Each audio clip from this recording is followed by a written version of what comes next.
नमस्कार, जय महाराष्ट्र मित्रांनो। आताच्या घडीची सर्वात मोठी अपडेट, धनंजय मुंडेंना मोठा झटका।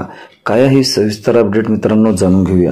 राष्ट्रवादी काँग्रेसमध्ये झालेल्या राजकीय घडामोडीनंतर आता मंत्रिपदासोबतच सरकारी निवासस्थानीही मोठे बदल होऊ लागले आहेत। अन्न व नागरी पुरवठा खात्याचे मंत्री धनंजय मुंडे यांनी काही दिवसापूर्वी राजीनामा दिल्यानंतर त्यांचा सातपुडा बंगला आता छगन भुजबळ यांच्याकडे देण्यात आला आहे।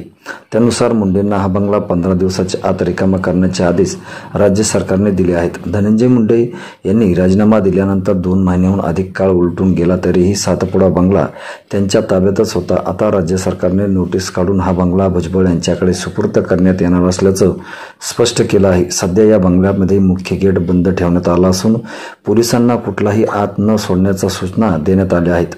दरम्यान 20 मे रोजी छगन भुजबळ यांनी राजभवनात मंत्रिपदाची शपथ घेतली। त्यांना पुन्हा एकदा अन्न व नागरी पुरवठा खात्याची जबाबदारी देण्यात आली आहे। ही मुंडेच्या राजीनाम्यानंतर हे खाते रिक्त झालं होतं, त्याच जागी आता भुजबळ यांची नियुक्ती करण्यात आली आहे। तर मित्रांनो, तुम्हाला काय वाटतं? तुमची प्रतिक्रिया आम्हाला नक्की कळवा। भेटूया पुढच्या व्हिडिओमध्ये। तुर्तास धन्यवाद।